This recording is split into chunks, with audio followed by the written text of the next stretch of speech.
Coach Meyer, President Tressel, thank you so much for being here today to support Lifetown. You've done so much for this great charity in the great state of Ohio, and both been role models to myself over the years and also the kids of Lifetown. I'm going to start with Coach Meyer. I'd like to ask you, our kids at Lifetown like to be looked at as having an equal opportunity and succeed, and we like to bring out the best in them. Tell me about a player that when you were coaching, you might not have seen something in him, but you were able to bring out the best and really became a winner.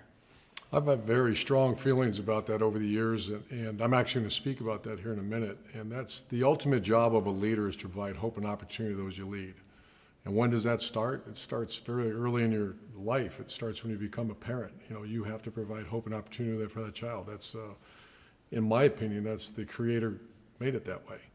And so when you look at what you guys do at Lifetown and what we do as a coach, is that people do come from difficult situations. That will never change.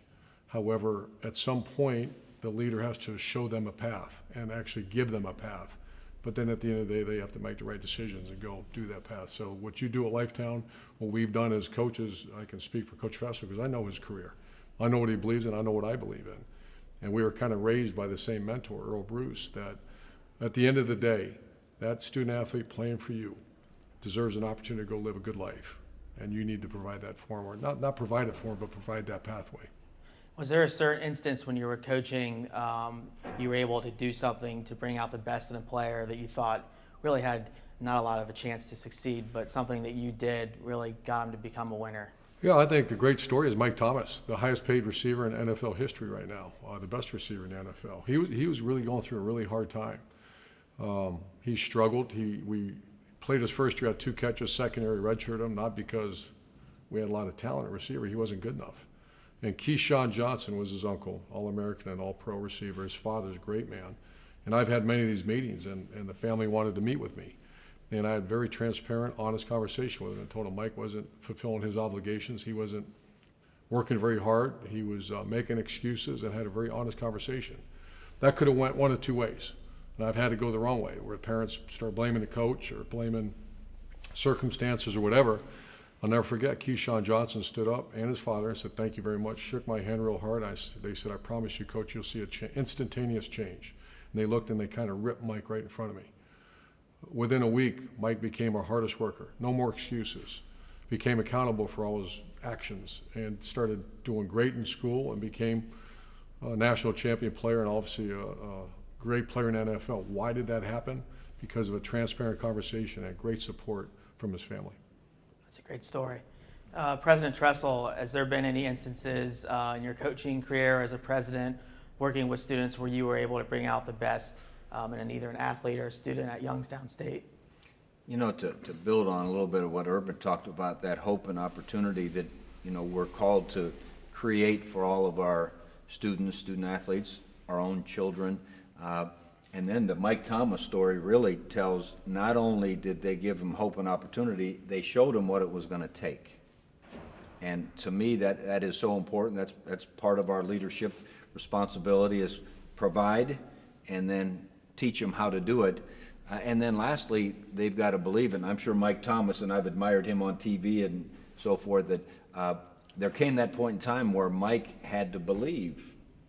You know, he'd been given the hope, the opportunity. They showed him what it was going to take, and then ultimately he had to believe. It's interesting as I think back to all the kids that I coached for 37 years or whatever it was, so many of them, their favorite subject was football. And Urban and I were just talking earlier in the day that really the value of being a part of football isn't the football part of it. It's the lessons, the discipline, the work ethic, you know, the picking yourself back up after you get knocked down, all of those kinds of things. And there's an important bridge to jump, I think, when the student starts thinking that they're more than just a football player. Now, we know it's their favorite thing they do. We never apologize for wanting to win. I mean, we wanted to win. But how could we help that player believe that they were more than just a football player? Well, you ask about an example. I guess one that rings in my mind a little bit is Maurice Claret. And I know he's been great to Lifetown and done amazing things here in the community. And I recall that as he came to Ohio State, obviously he wanted to be a great running back and so forth. But I remember him telling me that he didn't have the confidence he could do anything other than football. And again, our job as coaches is, of course, make him the best football player he can be and have him help our team and all the rest. But can we prepare him for the reality that you are going to have to be more than just a football player? And then the adversity that he faced, he had to make a decision, what am I going to do going forward? And it's really been kind of a thrill to watch that everyone kind of counted him out. Everyone didn't think he would amount to much. And to watch that here his daughter, I think, is a junior at the Columbus School for Girls, and now he's got a little son that was just born in December, and all the businesses he has going on, all of the people he's touched, all of these things really had nothing to do with carrying the football. Sure, he got a little bit of a name from that, but what he grew to believe that he could do to make a difference, and now, as you know, he loves talking business and he loves trying to be a great businessman and so forth. Again, he had opportunity. He's learned through the tough road what it was going to take, and we're awfully proud of him. Yeah, he's been a great inspiration to the kids at Lifetown. We actually had his book launch at Lifetown, and boy, did he give a good speech. But also, let me ask you, President Tressel, going through this pandemic right now and with everything going on, at Lifetown we have developed Lifetown on the Go, where we actually go to the kids' homes and we bring Lifetown to them, which is a very innovative way to keep Lifetown going. Tell me how you've been able to deal with this pandemic and give some hope to our kids how to get through tough times like this.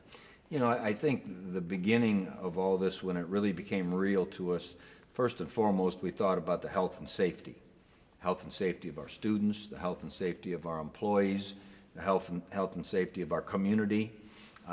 And so that was job one, was to make sure we were in the right direction from that standpoint. Then the second thing we really talked a lot about is we had to become really great communicators. We needed to communicate, okay, what are we going to do going forward? We needed to communicate confidence. We needed to communicate, we're going to get through this, but we're going to need to modify what we're doing. And now, as we're trying to move forward into another academic year, allaying the fears of maybe some employees coming back to work, faculty coming back to work, students, their families. We're nervous about, as we bring students back, we want to make sure that we don't send them back out into the community to have a problem. Our faculty have done a great job. We've created 5 modalities of being able to take a class, all the way from traditional face-to-face with real spread out distancing to fully online and web-based and hybrid models in between. But one of the things that it's taught us, and we kind of knew this in football, was you better be ready for every situation. And so we've been really preparing for all the what-ifs, because we don't know what's going to happen. I think both our federal government and our state government have given us good guidance. They've given us the opportunity from some funding standpoints. But we've got to be ready for whatever is going to face us here down the road. But to me, it's been the greatest advertisement for higher education, because everyone's on the edge of their seat right now waiting for a vaccine. Well, you can be sure that whoever comes up with that vaccine is going to be someone who has gone the tough road through higher education and into the laboratory and toiled. And so it's been quite an event, just like it has for Lifetown, to try to figure it out. But there's been a little bit of excitement to it too, to see if we can win, to see if we can do it well. Well, that's a good point, because my next question to Coach Meyer is about our theme today, celebrating winners. Tell me about a point in your career, whether on and off the field, you felt that you reached the pinnacle of winning, and just tell me how that felt, and walk me through how you were able to get to that point. Well, I was on I used to call it the 10-year sprint, where we started having great success. In my wildest dreams, I didn't imagine. I got into coaching in 1986, actually, here at Ohio State with the intent to, make an impact. I love teams. I love the sport of football. I love what the sport taught. There was really zero financial gains to get into coaching back then, and it was actually survival. And then, I learned at Ohio State, and from Woody Hayes to Earl Bruce, that was kind of my mentorship growing up, and even Bo Schembechler, and how team is greater than self. And so I believed in that, and I believed that if you could create a family atmosphere of selflessness, you could find ways to win games. And boy, we started winning. Next thing you know, you wake up at Florida with a very talented roster, actually, playing Ohio State, and that was the should bring that up. Come on. But, we win the national championship, and I remember once the confetti was done falling and media get out of your face, and I looked at one of our managers. I said, go find my father and go find Earl Bruce. Those are my two guys. My dad was everything to me, and Coach Bruce was. That was my mentor. And we sat deep in the corner of in Glendale, and I looked at him and I said, can you imagine we did this? And I said, from this point forward, at Hayes in the Barn, man, we're living on free money here. I get to coach for fun the rest of my life. And that's never been untrue. That was one of the most untrue statements, because that expectation level became everything, not just mostly for me, but for everybody around me. And that wasn't healthy. That was not good, because you're not going to win every game you play. But I realized a lesson from that point forward, and that was that the team that's the most selfless wins. And I would always tell our players that we might run out of time, we'll never lose.